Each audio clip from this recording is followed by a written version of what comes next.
Over last 40 years, Cranfield Manufacturing has contributed significantly in manufacturing innovation. We are at the heart of British manufacturing, and we have been working as a strategic partner for many companies, Rolls-Royce, BAE Systems, Airbus.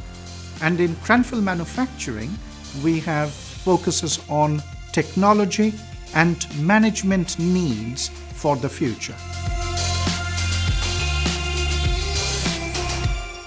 Cranfield University is well known for near industry scale national facilities in additive layer manufacturing, in ultra precision technologies.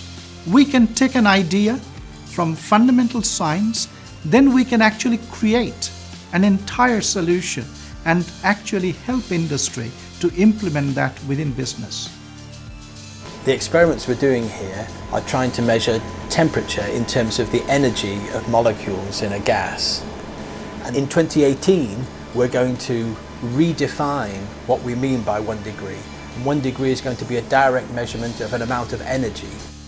We needed a sphere made out of 2 hemispheres. I called lots of companies and everybody said they couldn't quite do it.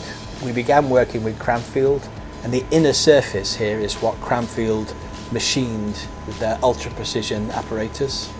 Cranfield have helped us on that project by making the heart of the apparatus that we're going to use to make that shift in the definition of 1 degree. Cranfield supports next generation of academics to focus on long-term research in partnership with industry. One of the key reasons why industry comes to us is our people, is our academics, is our technicians in the lab, is our students.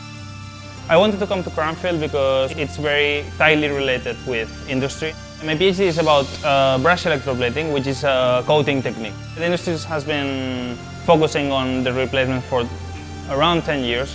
And in my case, I'm funded by one of the biggest companies in brush electroplating in the world. So the interest is very, very high. Our academics are really pushing the boundary of material science, manufacturing, technology, engineering, design. Innovation is the heart of everything we do.